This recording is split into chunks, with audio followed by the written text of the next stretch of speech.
Salah. Karena itu bahaya. Terus bahaya kedua secara fikih. Secara fikih itu nanti repot. Kalau nanti di salah satu seminar itu sudah mau zuhur, ketemu satu narasumber yang gampang mengkafirkan orang, itu separuh masjid, kebetulan mereka banyak bisa ngaji itu terus gak sholat duhur, gak sholat duhur.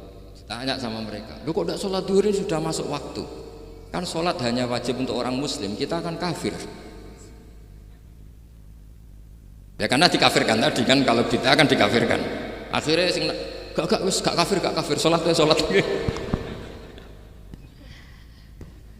Efek dari mazhab itu panjang. Kalau betul faham mereka itu betul, berarti yang sudah kafir, orang kafir itu wajib sholat enggak kan? Itu malah panjang kan, karena terus menjadikan orang Islam tidak nopo, tidak sholat. Nanti ke masjid tidak boleh, orang kafir nggak boleh masuk masjid. Itu efek fikihnya panjang. Jadi kalau suwon mazhab Abil Hasan nopo Asyadzili itu dipegang. Nah itu madhab beliau itu implementasinya di teng kitab Hikam, karena Hikam itu putu murid yang paling bisa mengimplementasikan, menjelaskan cara pandang madhab Abul Hasan apa Asyadzili sing dados thariqah napa Syadzili. Terus ketiga itu cara pandang itu detail itu jelimet, mesti sampean ora kepikiran. Misalnya begini, ketika ada orang salah jenengan marah, itu sebenarnya karena salahnya apa karena hal yang lain? Normalnya orang itu berpikir karena salahnya, itu keliru cara bahasa Syadzili. Pasti kamu marah itu karena ada hal lain. Misalnya kayak pembantu elek kriting mecahno gelas, mesti langsung gua ngamuk. Alasannya mecahno, tapi nak sing mecahno iku wong ayu, kowe iso ngamuk. Kowe iso ngamuk wong ayu. Mecahno gelas lah, gelas lemari, rasa gelas. Sama, kamu janjian sama orang, wongnya nyulayani janji, mesti mbok maki-maki. Katanya jam 10 kok udah datang gini-gini. Nah, tapi kalau yang terlambat itu wong sing ngutangi kowe iso ngamuk orang sing ngutangi kowe. Atau sing terlambat itu komandannya, atasan kamu, atau kiainya. Artinya gini, ketika kamu marah atas nama terlambat, itu sebetulnya karena terlambat atau karena hal lain. Nah, maksiat juga gitu. Cara pikirannya Abul Hasan Asyadzili, ketika kowe roh misalnya cawe itu maco naik apa lah ninja atau apa, mesti kowe darane wah semput suwuk.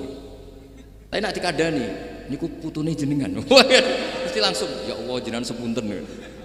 Jadi sebenarnya kita kebencian sama orang lain itu karena kebetulan itu tidak keluarga kita. Coba kalau itu keluarga kita, pasti kita mikir ulang. Kowe gedeng wong ra salat, mesti sebabnya dua. Satu tidak sholat, dua kebetulan itu tidak anak kamu. Kalau itu anak kamu pasti istighfar berhari-hari untuk dimaafkan Allah, bukan maksudmu. Tapi kalau orang lain kowe, pertanyaannya sebetulnya kamu benci itu karena tidak sholatnya apa karena plus dia tidak anak kamu? Nah itu pikirannya Abul Hasan apa? Kowe ngamuk itu gelas pecah itu perkara ini pecah gelas apa plus yang pecah elek.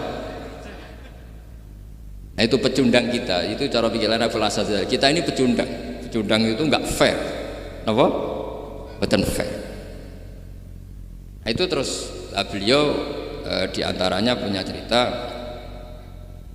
Nabi Ibrahim itu pernah diangkat ke Allah di alam malakut. Di alam malakut kemudian ini ada di kitab Hikam juz 2 halaman 4 yang di bab ini yang saya baca. Ini cerita terakhir nih pun bantu pun sampai tak ngaji suwi-suwi ra mesti paham aduk sediluk. Nak sediluk kan dia alasan kenapa ora paham salah Gus Pak mulangi sediluk. Lah nak suwi sampean ra paham malah ribet kan diulang suwi ra paham goblok tenan berarti kan gitu. Nah ini untuk menjaga harkat dan martabat niku ngajine sediluk mawon dan takoki malaikat kenapa ora paham salah Gus Pak ngajine sediluk. Jadi duwe napa alibi lah gak ada napa pembelaan. Nabi Ibrahim itu diangkat di alam malakut karena beliau seorang nabi melihat orang maksiat, ditanya sama Allah, ya Allah itu orang-orang maksiat itu makan dari rizkimu, menempati bumimu dan semua fasilitas engkau bikin.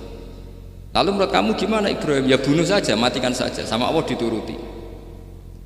Melihat lagi ada maksiat yang berbeda, selalu Nabi Ibrahim usul itu dimatikan.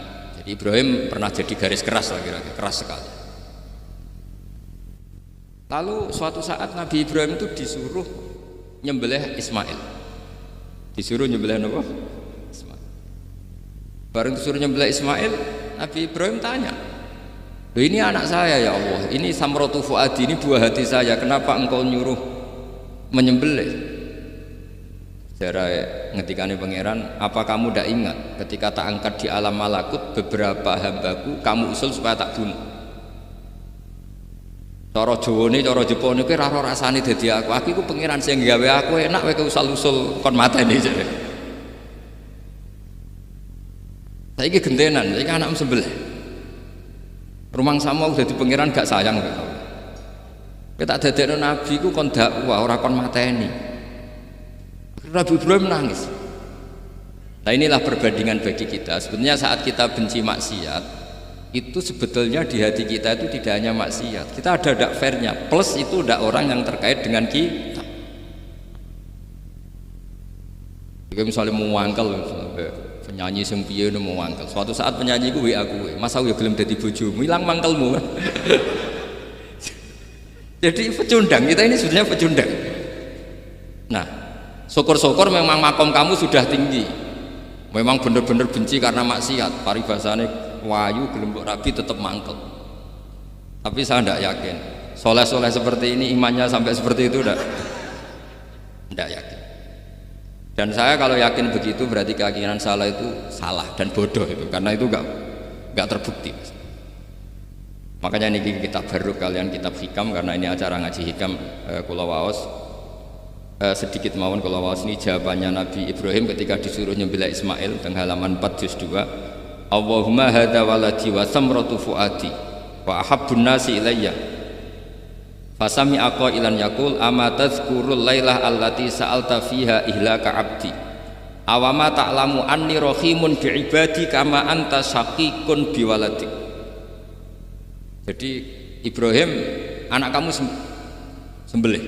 Kata Ibrahim, ini nggak mungkin Gusti, ini buah hati saya, kenapa engkau minta ini tak sembelih? Apa kamu tidak ingat pernah mengusulkan saya menghabisi sekian hamba saya? Kalau kamu bisa sayang anak kamu, saya juga sayang hamba-hamba kue, enak we. Mikir. Jadi makanya kalau suwon kita ini hidup harus insaf. Nak kira dia duit, iku yo mangkal tenan, loro tenan. Terus bojomu mbok kon sabar pas kue ra ngekeki duit, iku yo ora fair. Yo ben-ben ngamuk. Satu, kelihatan cerdas. Memang kondisi nggak punya uang itu harus ditanggapi dengan marah. Masa diapresiasi? Pinter mas, gue saiki dadi wong zuhud. Wah ya ribet kan. Mas jos mas sampean. Saiki ra di dhuwit, sampean dadi wong zuhud, wong waro. Tapi ada mati bareng saiki.